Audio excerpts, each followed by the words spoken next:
আজকের আমার এই রেসিপি দেখার পর হোমমেড মজারেলা চিজ বাসায় বানানো আপনাদের কাছে একদম পান্তা ভাত হয়ে যাবে। এটা কি পরিমাণ স্ট্রেচি হয় আপনারা নিজেরাই দেখেন। এই রেসিপি বানানো যদি একবার শিখে যান তাহলে দোকান থেকে জীবনেও আর মজারেলা চিজ কিনতে হবে না। এর আগেও আমি বাসায় অনেকবার মজারেলা চিজ বানিয়ে নিয়েছি, তবে এত ভালো রেজাল্ট আমি এর আগে কখনোই পাইনি। ট্রাস্ট মি গাইজ, হৃদয় ফেরদৌস খান চ্যানেলের ওপর বিশ্বাস রেখে এই রেসিপিটা বাসায় একবার ট্রাই করতে পারেন। আশা করি নিরাশ হবেন না। তো চলুন আমার সাথে আমার কিচেনে রান্নাটা স্টার্ট করছি। প্রথমেই লাগছে আমার 4 টেবিল চামচ হোয়াইট ভিনেগার অর্থাৎ সিরকা। তো সিরকার মধ্যে আমি মিলিয়ে দিয়েছি 4 টেবিল চামচ পানি। এই সলিউশনটা একটা সাইডে রেখে দিচ্ছি।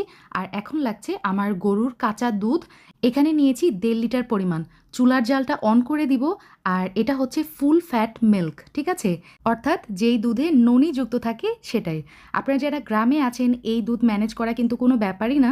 আর যারা শহরে আছেন তারা দোকান থেকে ফুল ফ্যাট মিল্ক কিনে নেবেন, তাহলেই হবে। দুধের বরফগুলা যখন গলে গিয়েছে আমি কিন্তু চুলা থেকে পাতিলটা নামিয়ে নিয়েছি। এই দুধটা কিন্তু জাল করে বলক আনতে হবে না। সাথে সাথে চুলা থেকে নামিয়ে নিয়ে আমি আঙ্গুল দিয়ে টেস্ট করছিলাম, হালকা কুসুম গরম হয়েছে। এই পর্যায়ে আমি দিয়ে দিলাম ওই যে সিরকার সলিউশনটা বা হোয়াইট ভিনেগারের সলিউশন দিয়ে আলতো হাতে এটা নেড়ে নিতে হবে। তো নেড়ে নেওয়ার এক পর্যায়ে দেখতে পারবেন যে সমস্ত ছানাগুলা একসাথে হয়ে গেছে। আর এখন আপনাদেরকে একটু স্প্যাচুলাতে করে দেখাচ্ছি, দেখেন এটা এখনই কতটা পরিমাণ স্ট্রেচি হয়েছে। এখন এই ছানাটা আমি একটা স্টেনারে রেখে দিচ্ছি এক্সট্রা পানিটা ঝরে যাওয়ার জন্য।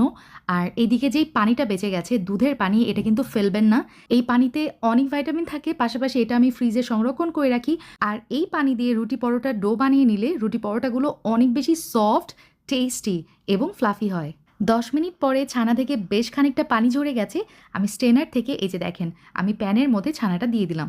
চুলার জালটা থাকবে লো টু মিডিয়াম হিটে। আর স্ট্রেনারের সাথেও যেটুকু ছানা বেঁচে গেছে সেটাও আমি চেঁচে মুছে এখানে দিয়ে দিচ্ছি, কারণ কোনো অংশই আমি এখানে নষ্ট করতে চাচ্ছিলাম না। তো চুলার জালটা আবারও বলছি লো টু মিডিয়াম হিটে থাকবে। জাল করার এক পর্যায়ে খেয়াল করবেন এই চিজের মধ্যে থেকে, মজারেলা চিজের মধ্যে থেকে কিন্তু যেই এক্সেস পানিটা ছিল সেটা কিন্তু বেরিয়ে আসছে। এই পর্যায়ে আমি দিয়ে দিচ্ছি লবণ 1/2 চা চামচ, কারণ আপনারা জানেন মজারেলা চিজ কিন্তু সামান্য একটু সল্টি হয়। এখন আর কোনো কাজ নেই, এখন এই জালে আমাকে এক্সেস পানিটা শুকিয়ে নিতে হবে। আর আস্তে আস্তে মজারেলা চিজ কিন্তু একটা মানে স্ট্রেচি ফর্মে চলে আসবে, যেটা কিনা অরিজিনাল মজারেলা চিজ আমরা দোকান থেকে কিনে খাই। তবে এটা হচ্ছে প্রিজারভেটিভ দেওয়া ছাড়া, যেটা কিনা আমাদের শরীরের জন্য অনেক বেশি হেলদি।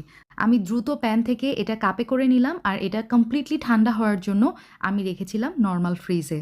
তো নর্মাল ফ্রিজ থেকে আমি প্রায় 1 ঘন্টা পরে বের করেছি।